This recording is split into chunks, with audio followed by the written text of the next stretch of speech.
All right, everyone. Let's try and pack in, defrag yourselves if you can. Save some room on the end if possible. This is going to be standing room only. So, all right, let's get started with the talk. I'd like to introduce to you Raymond Hettinger. Let's give him a round of applause.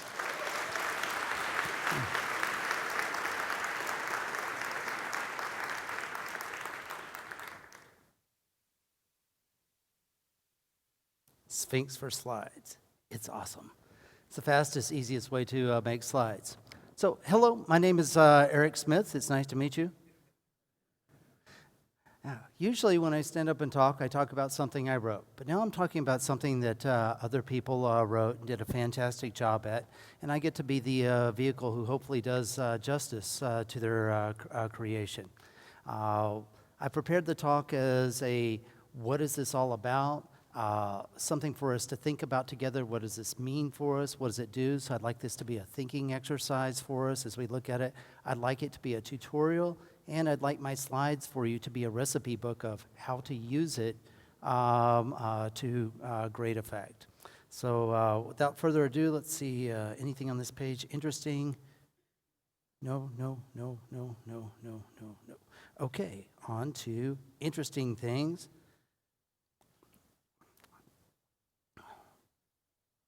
I'll start with the Makefile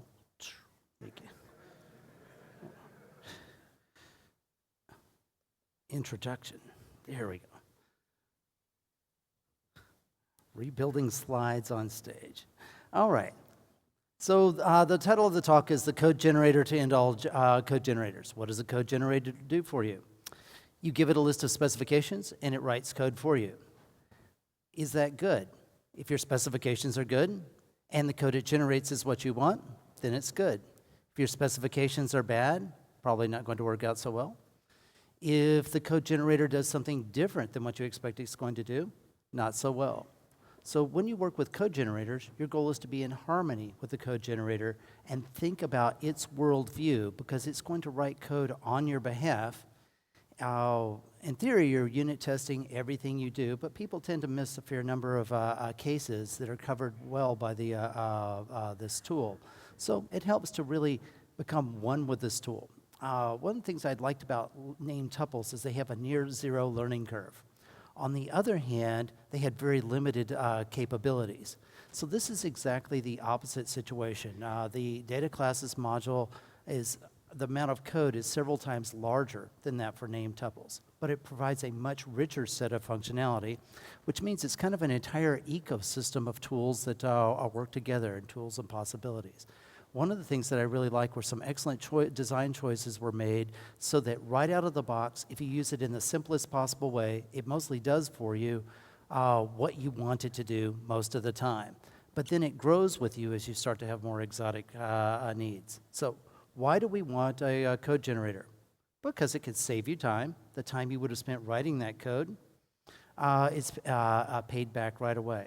Also, code generators reduce wordiness.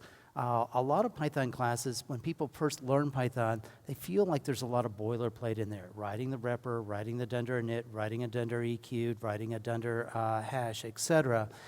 And that feeling of boilerplate never really goes away. You get used to knocking out that code quickly, but you feel like that code isn't contributing the expression of your business logic. The idea of this code generator is to get you past that step. Next question is, what are data classes for? It depends on who you ask. There are two worldviews, and of those two worldviews, the people who see it one way don't tend to see it another. There are those people who think data classes are primarily about data, which means I need a holder for data. I need an aggregate data structure, something like a struct in another language. If that is your worldview, data classes support that worldview. They are data holders. But there's another worldview that says I spend a lot of time writing classes, putting interesting functionality in it, and I'd like the boilerplate to go away so I could focus on the business logic. If you think of it as a tool to help you write classes, and you're going to write lots of methods anyway, it just takes out the boilerplate for you. Data classes are for you as well. So the word data in data classes has to do with it being a data holder, and the classes part has to do with it as a class generator. It is both things, and it means different things to different people at different times. So I'd like this to be a joint thinking exercise together for us to explore this, and instead of me just putting a one-way give you information, I would like you to assess each piece as it comes to you. Here's what to think about. One of the things you want to learn is how to use the code generator. Also, when you use a code generator, the most critical thing to know is what code it writes for you. One of the things that I had really liked about name tuples, one of its, what I thought was a best feature, was it had a verbose option. And when you used a name tuple, it showed you the code that it wrote for you. A benefit for that is no one ever had a question, what code was written for me, ever. On the other hand, no one has ever said anything nice to me about that feature, ever. So Eric didn't copy that into Dataclasses, and I took it out in Python 3.7, so you no longer get to see the code that's generated unless you come to this talk. Okay, so if you don't say that you like something, it might disappear someday. All right, so what code does it write for you? And the next question, even more important, once you know what code it writes to, is that what you really wanted? Sometimes yes, sometimes no. This is a somewhat opinionated data structure, and it has some opinions that I really like, but they may not reflect your worldview at all. And then any tool, you essentially have to ask the question, is the time spent invested learning the tool, teaching other people to use it and to read it, is that worth the time that it saved you? Some tools have a net increase in complexity, some have a net decrease in complexity, and like a rainbow, each person sees their own rainbow. And whether this tool is beneficial for you or not very much depends on your point of view. One challenge for me is I train lots of people, enormous numbers of people, to use Python. And these folks benefit a great deal by having the classes completely spelled out so that they can learn how Python operates. The language teaches you what it does. On the other hand, when they need to do it on their own, they often don't do it well and leave parts out. So if I introduce data classes to them, on the one hand, the likelihood of them doing it correctly the first time is very high. On the other hand, the likelihood of them understanding what happens behind the scene goes down. Imagine a world where you have used Python classes and have never written a Dunder init yourself, never written a Dunder hash, and never written a Dunder repr. How would you even begin to comprehend this tool?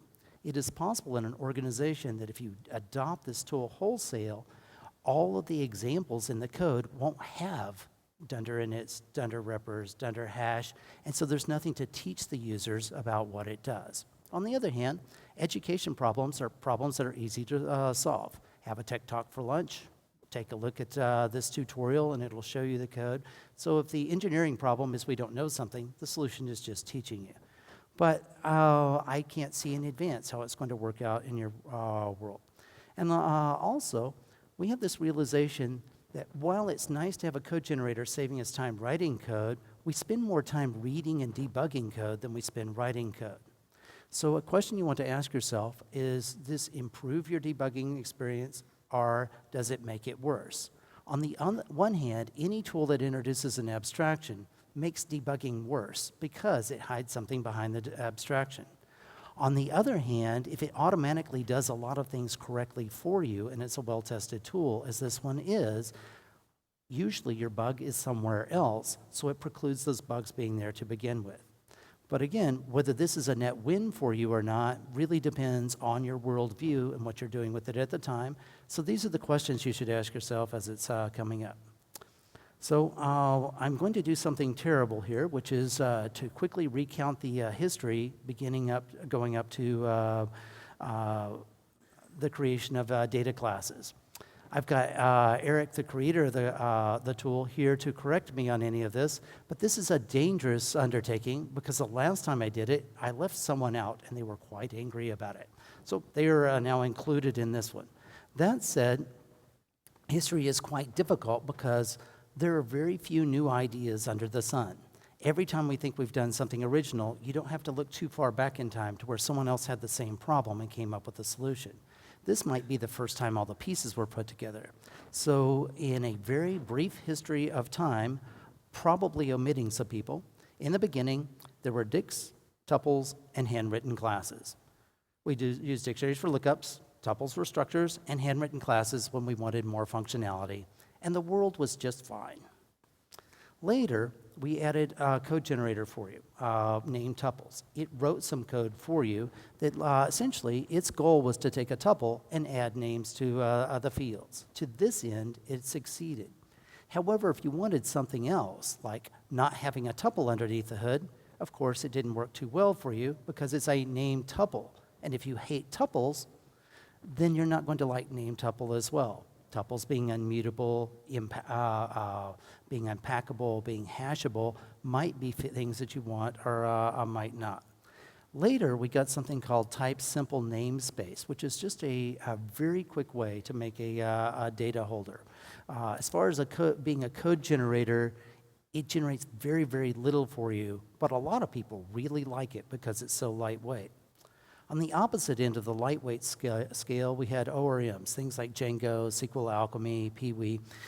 As far as I know, these were the tools that pioneered using field specifications to generate more complex data structures behind the scene. An ORM being something, you make a class with field specifications, and it generates the database behind the scenes for you. That's fantastic. Another tool that is very old and famous in the Python world is the traitlets module. So traitlets was all about validating data as it came in. And traitlets was well loved, not as popular as some of these new tools, but it was very good at its job. And it pioneered the idea of using class variables for specifications of what should go in data or what not. In the past few versions of Python, we've gone through this evolution of adding type annotations to the language. So first, we just had a notation for attaching it directly to a function or a class, and it was inert. It didn't do anything. Later, we got the typing module and third-party tools like MyPy that could scan all of the types and perform static typing checking for you. And then Guido and Lisa Roach worked together on a PEP to create a new and clean syntax for it, and as of Python 3.6, you can just write visitor count int to essentially declare, without creating this variable, just declaring its data type. That was a beautiful notation. There was also a third-party module library called attrs. I am not a user of the attrs module, but I know it's very popular, and it was an inspiration for Dataclasses. Put all of these things together, it was time to put in some standard library support, and Eric foolishly volunteered. He thought, how hard could it be? Did you end up putting a little effort into it, Eric? Over 100 hours? Over 200 hours? Over 200 hours, and he's not done yet. I've developed a number of collections classes before, and I know that they live with you forever. You will have a lifetime of feature requests this for everything you decided not to do, someone will request it.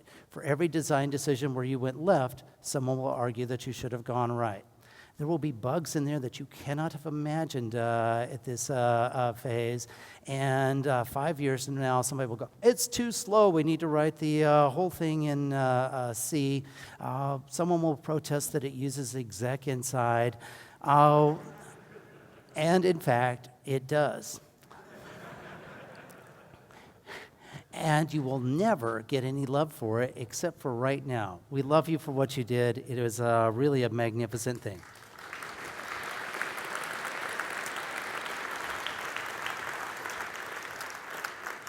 I do have some good news for you based on my history in Python. Every year that I contributed something useful to the language, Guido came to talk to me and said, I really liked it. And he said, I'll double your salary. And for 18 years, every year, he's doubled my salary. Being an open source contributor pays really, really well. Not. Okay. The goals of this, according to the PEP, data classes are roughly, very roughly, a mutable name tuple with defaults. There's more to it than that, but if you need to file it away in your mind with one little phrase, what is it? That's an answer. It built on the success of the attrs package. It writes boilerplate code for you, and it provides an elegant syntax for data holders. Okay, I'm done. Any questions? Oh, would you like to see it? All right. I've got a section comparing it with name tuples. I would like this to have been a talk that was only about data classes and not name tuples. But name tuples is what people know. And the first question that comes to mind when you use data classes is what's different and what's the same. So the goal of this is to answer that, and the goal is to hit what is the common case, the simplest case of using the data classes. So without further ado, here is a data class, and the goal is to store a color in the HSL system, storing the hue, the saturation, and lightness. Hue is the number of degrees on the color wheel. Saturation and lightness are typically expressed as a floating point number or percentage of saturation. So the way you make that using a data class is you use a class decorator at data class. You write a normal class. You use that notation created by Lisa and Guido to indicate that hue is an integer and saturation is a float. One really nice thing is you can specify a default value for the float. Let's compare that to the name tuple version. You also have to do an import, and these 3 lines are exactly the same as these 3 lines. So the only part that is different is instead of at data class, you have inherit from name tuple. So do they look structurally very similar to each other? I agree. One of the questions we were going to ask ourselves is it easy to use? This is somewhat beautiful and elegant. It's a nice way to specify a data holder. So far, the only evident distinction is that there's a complete difference in approach. Data classes use a class decorator, and name tuples inherit a class that has a different meta class that goes in and fills in all of the values for you. So how do you work with this data class? Well, you create an instance of it much as you would as a name tuple, which raises the question, I passed in 2 arguments. How many arguments are there in the HSL system? H, S, and L? It's not intended to be a hard question. 3. Okay, where did the 3rd one come from? Not intended to be a hard question. I'm pointing at the answer. Okay, so there was a default value. So one of the nice features of it is the repr came for free, and it shows you how it was made, and it gives you a self-explanatory look. This greatly helps during debugging. Also, it lets you access the fields by name. This is really nice if you've ever worked with straight tuples and have to refer to square brackets 3 or square brackets 0. You'll find that this is a great improvement. Can you build one of them off of another? There's a function called replace that takes in an instance of a data class and lets you replace 1 or more fields. This says model off of one color and make another color. This color has the same saturation and lightness, but a different hue. So we're just spinning it around the color wheel. We also have the ability to turn it into a regular dictionary. This is important. Conceptually, anything that's a key value store should be easy to turn into a dictionary. However, this thing is ordered like a tuple, and once in a while you're going to want to unpack it or use it in a tuple circumstance. This gives you the ability to convert it back into a tuple if you need. One of the nice things about data classes is it builds type annotations for you so we can record some information, some metadata about the class.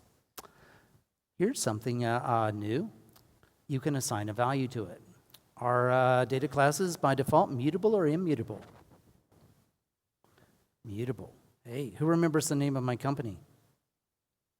Mutable minds. All I need to teach people is to have people in the audience with mutable minds. If you have an immutable mind, get out. And so if I'm going to build a student, I'm going to use data classes for it because I need them to be mutable so I can put in new information. Now let's see how big it is. Import sys, and we'll see that this instance is 168 bytes. I'd also like to use time it to see how fast does it take to access the hue. By default, this does a million iterations, so we're looking at 33 nanoseconds here on my 5-year-old machine. Now let's compare that with working with a name tuple.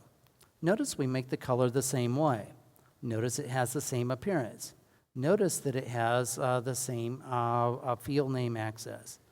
But now we get to a difference. One difference is that in name tuples, the methods start with an underscore. I regret this choice. I wish I had still used an underscore, but a trailing underscore. But because this has such a strong hint that it's a private method. It's not private at all. It was just put in there to prevent namespace conflicts with actual fields replace. So this is not pretty, but it does have an advantage. It's discoverable. If you do a dir of the object, you'll see this method. But if you do a dir of the data class, you won't see the functions that operate on it at all. This is a normal relationship between objects and our methods and functions. So asDict is also a method, and here's a difference. It returns an ordered dict. We would actually like to switch that to return regular dicts, but there's a chance that people rely on it being an ordered dict, so I'm going to have to go through a deprecation cycle before I can actually switch this to a regular dict. So in this case, data classes will lead us because they don't have any legacy code to model after. And if you want to turn something into a tuple, it's the same way as you turn it into a list. Its annotations are exactly the same. Here's a superpower of named tuples that data classes don't have. They unpack. Can you do that with data classes? The answer is yes, but you have to first wrap this in a call to as tuple, which is a quite reasonable thing unless you're going to be doing this a lot. If we check the size of this instance, it's significantly smaller, only 72 bytes versus the 168. Unfortunately, if we run a timing on it, the name tuple field access is slower by quite a bit, 61 nanoseconds. I do have a fix for this, but I wasn't able to get it into 3.7. Really, only 15 minutes? Oh my goodness, we will speed up.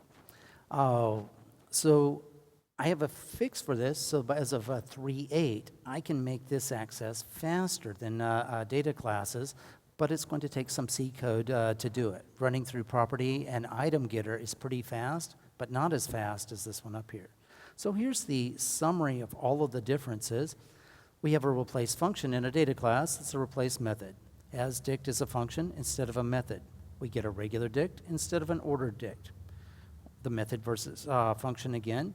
Data classes are mutable. Name tuples are immutable or frozen. Data classes can't be hashed by default.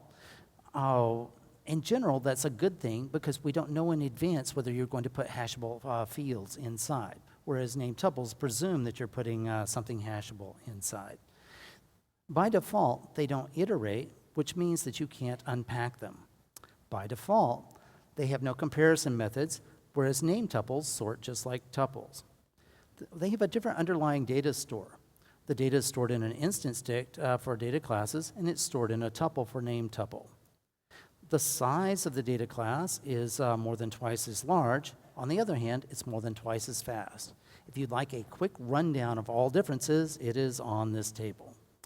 All right, so let's go look at the code that gets generated. So here was a common case that we just looked at.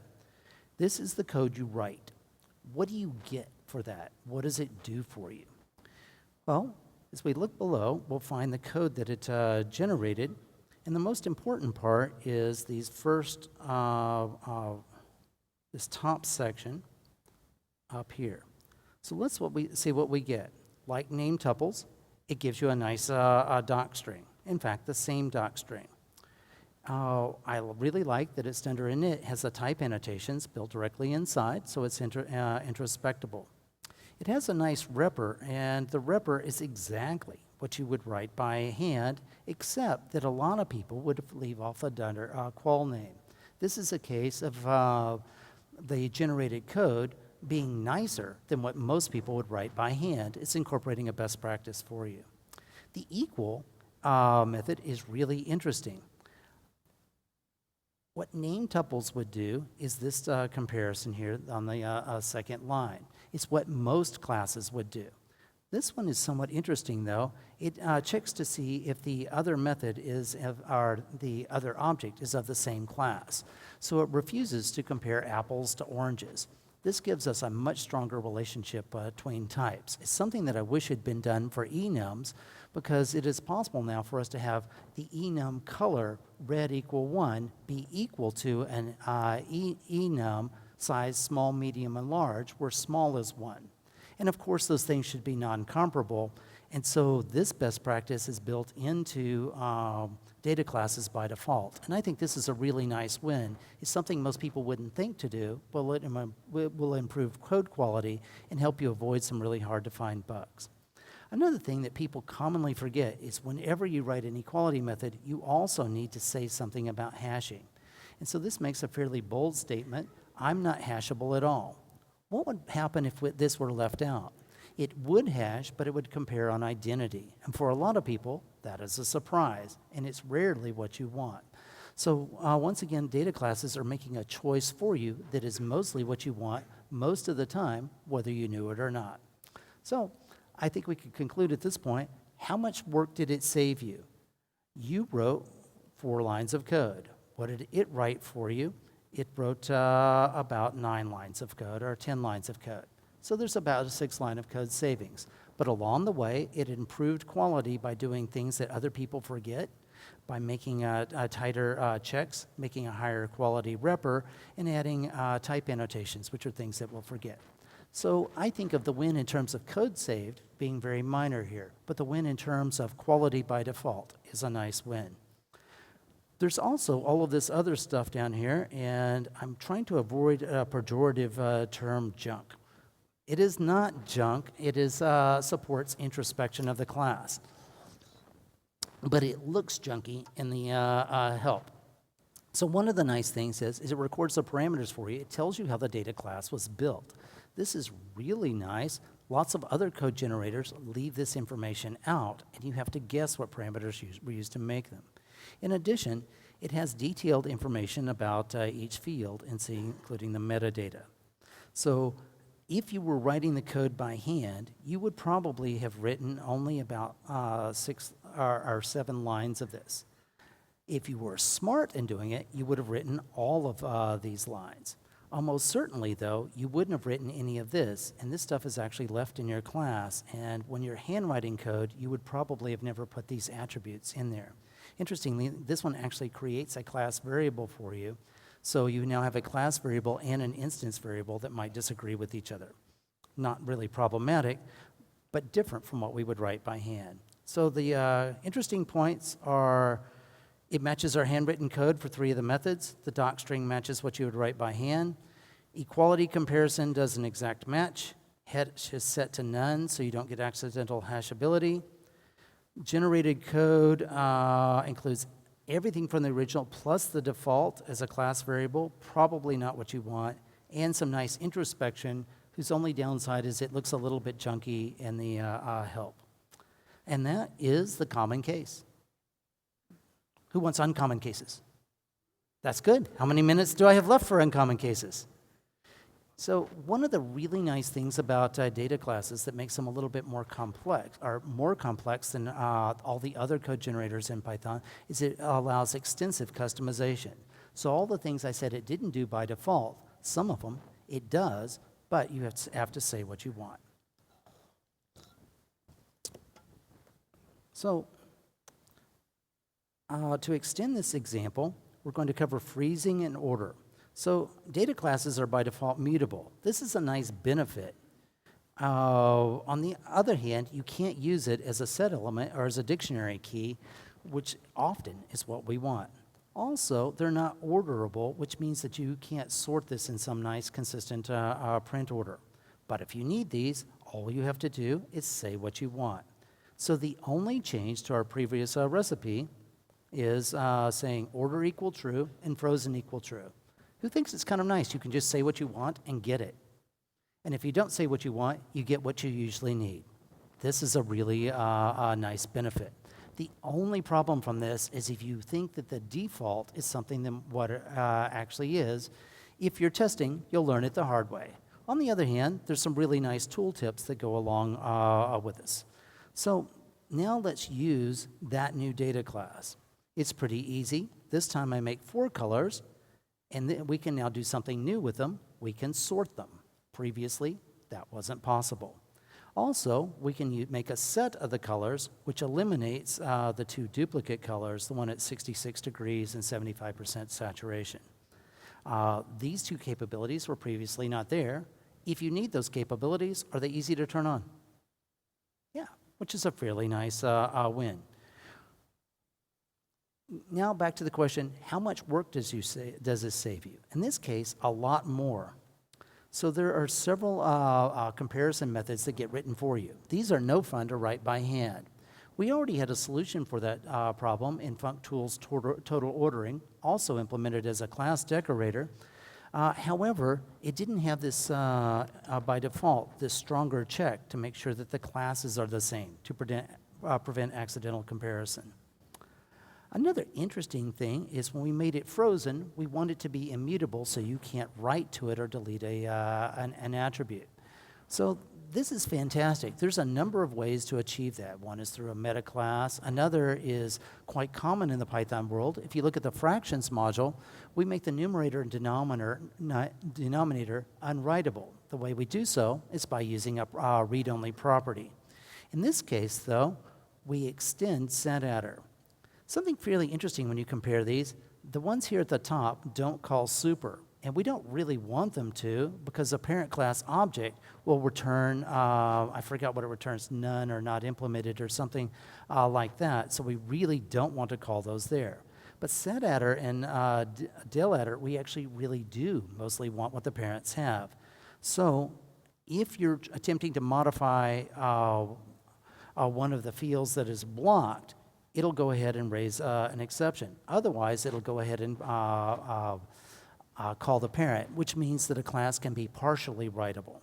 So this is really nice. This is beyond, the code here is beyond the skill level of most everyday Python programmers, so they're getting a really nice win for this. Also, it's fairly common for people to be challenged in writing an underlying hash function, and by default, it includes all of the fields. So what were the interesting points here? In a way, this is better than functools total ordering because it's type specific. We can't call super for the comparison methods because object has ones that we don't want. The frozen behavior is implemented in an interesting way by extending getattr and delattr. This is different from what most people would write by hand, like what you see in the fractions module. So these extended methods do call super so that we don't accidentally turn off an important behavior in the parent class. And the hatch method does match what you would write by hand. As a quick comparison to name tuples, all of these behaviors come for free because they're inherited for tuple. And the ones in tuple are written in C, so they're quite a bit faster. So you get all of these behaviors, which would make you think that for something that's frozen, name tuple might be what you wanted to begin with. And I believe that that is mostly true. However, the world's more complex than that. Do I want to be mutable or immutable or a mix of both? I'll have peanut butter and chocolate and have some Reese's. And sometimes there's legitimate use cases for a mix of those. What about, do I want orderable or not? Orderable is good if my data is orderable. Orderable's bad if it's not. What if I have a mix? In that more complex world, we have something data classes can do for you that name tuples can't. Name tuples are somewhat limited in their capability. Remember, their goal is to do whatever tuples do and not to extend that notion. They just take tuples, add types, default values, and name field lookups.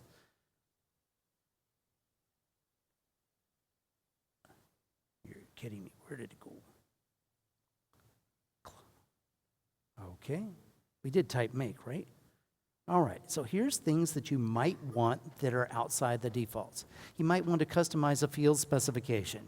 And so in my example, we have I'm trying to pick a real world example, an employee class that stores an employee ID, name, gender, salary, and age. We also want to keep a list that grows over time, recording everyone who has viewed the employee record so we know who's seen it. So that creates a fairly rich problem for us that will exercise all of the powerful capabilities of data classes. One thing we want is a field factory. Instead of a default value of 0.5, we'd like to make a new empty list every time. This is very easy to do. We'll just say the default factory is a list. You use this very much like default dicts. Also, what if you want to add custom methods to the class? This is a regular class, and so just write your method normally. In this case, we'll write an access method to record who viewed the data. Now, we'd like this to be hashable so we could use employees in a dictionary. However, only 3 of the fields are immutable. A person's age will change from year to year. Hopefully, their salary will increase as well. And so we'd like to exclude those. In addition, we really don't want the list to be included because it is not hashable. If we specify a default factory, it's automatically excluded from the hash function. Also, you don't necessarily always want to display all the data in the repr. In particular, the salary information, we don't want that to show by default because it's sensitive. Likewise, the field information will be, or for all of the people who viewed the record, that might be a rather long list, and we don't want it to be part of the repr. That'll get in the way of debuggability. This is easy to achieve. You just say, I want this field to have its repr turned off. Also, we want to limit the fields used in comparisons. There are some things like complex numbers or functions that aren't orderable, and they would raise a type error if we include it, so we need to exclude them. Also, we want to include the metadata like the list of accessors. That is no basis for comparison. This is also easy to do. If you don't want comparison, turn it off. Also, from the database world, we know that we sometimes want data dictionaries to describe our records. A mechanism is provided called a metadata parameter, and there's a viewer function called fields. So we attach a metadata that lets us specify, in this case, I pay people in Bitcoins. They never know how much they're going to make. I'll say, I'll offer you 10 Bitcoins for a year's worth of work. And they're like, am I rich or am I poor? Well, it varies from day to day. So I've given you a fairly rich set of constraints, and if I ask you to write that by hand, you might ask for a couple hours of time and a couple hours of testing time. The question is, does Dataclasses make it easier for you? Yes, all of those specifications are quite readable. Let's look at how we do it. I say, I want this data class to be ordered. This is an interesting name, unsafe hash, and I'll let Eric talk to that if you have any questions about it. It is a thorny subject. Roughly, it is named that so that people realize that they're up to something tricky and don't do anything crazy with it. And it says, of all of the parameters, this is one where you're going to look up what it does before you use it, hence the word unsafe. It doesn't mean actually unsafe. It just means more complex than you would expect at first look. So listing out all of the fields was easy. Notice how to add a method, I just write it like a normal method. So we want to add a viewer ID. These 3 field specifications are straightforward. The salary, I don't want it to display, so I turn that off. I don't want it included as part of the hash, and I would like to record that it's I'm paying people in Bitcoin. Also, age is not part of the hash as well, but it is part of the comparison. The viewed by list will be, every time we create a new instance, it creates a new list for us. This is the default factory. We don't want that to be part of the comparison or part of the repr. That is pretty darn easy, and to me, this is the most impressive example of what Dataclasses can do. How many of you like it? Very cool. So let's just work with that example. I will put my wife in, and rather than give away her age in normal units, I'll give it in hexadecimal. There we go. I'm already in trouble for missing Mother's Day tomorrow and our wedding anniversary last week. Not cool. All right, notice that I didn't have to specify the viewers. That is created for us by the factory default. Okay, so nothing exciting on the instance creation. I go ahead and call my methods. Who's accessing this record? So we record 2 viewers. If I pretty print the viewed by, you can now see the 2 people who accessed the record and when they accessed it.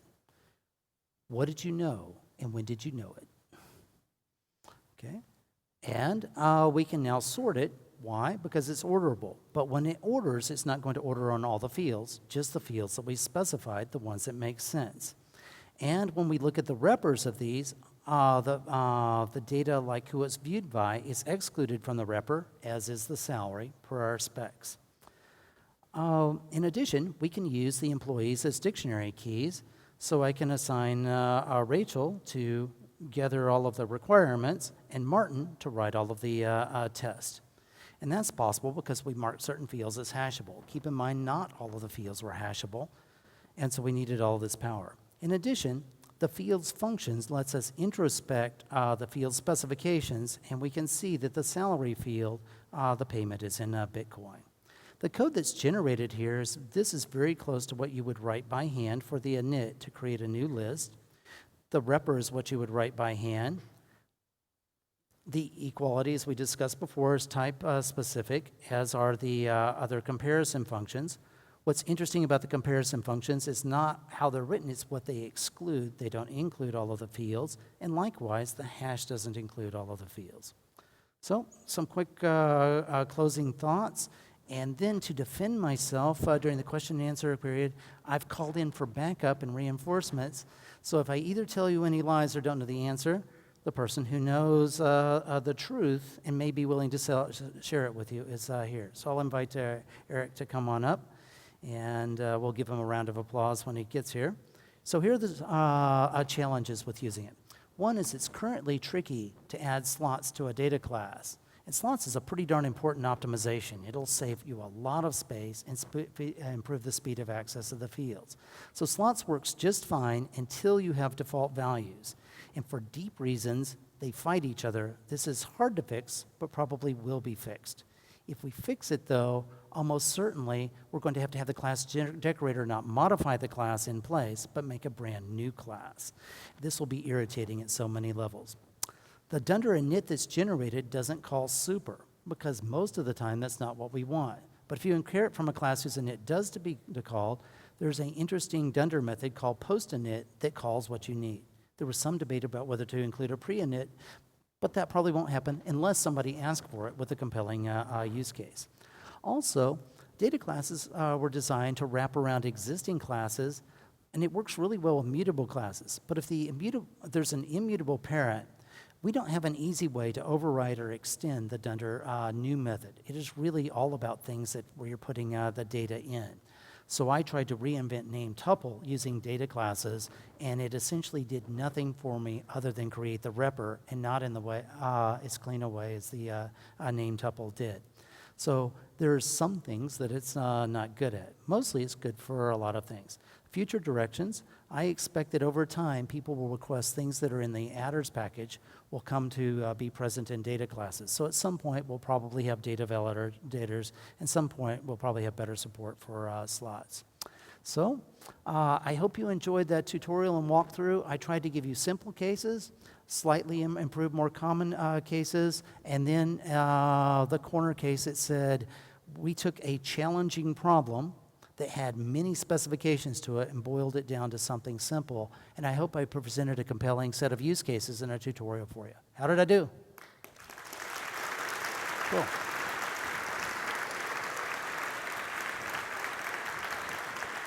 The challenge for you now is that was a nice round of applause. I challenge you to do better. I'd like you to double that for the person who actually did all the work. Eric, do you want to come up with me?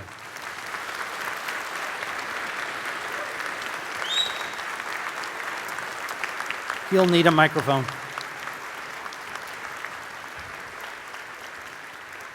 So we're right at time. Eric Smeath.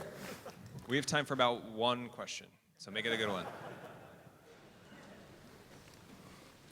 Hi, Raymond. Thanks for the talk. There's one thing I can do if I handwrite the Dunder init. I can make arguments keyword only by putting in an asterisk in the function signature. Is there any support for that in declarative data class? I'll say no, and then I will get the right answer. There's not, and part of the reason is because the arguments for Dunder init are in the order you declare them, and it doesn't really necessarily make sense that that you, somewhere in the list of fields, you'd have to say, oh, and everything after here is keyword only. And it also doesn't work well with inheritance, where if you inherit from something that had only keyword arguments, then everything you had would suddenly have to become keyword argument only. Because if you have a data class that inherits from another data class, it adds the Dunder init to the child class and just appends all of the fields together on the inherited classes, Dunder and Init, so it has to have everything in it because it doesn't call the base class. Executive summary, it's harder than it looks. It is harder. All right, let's give him one last round of applause.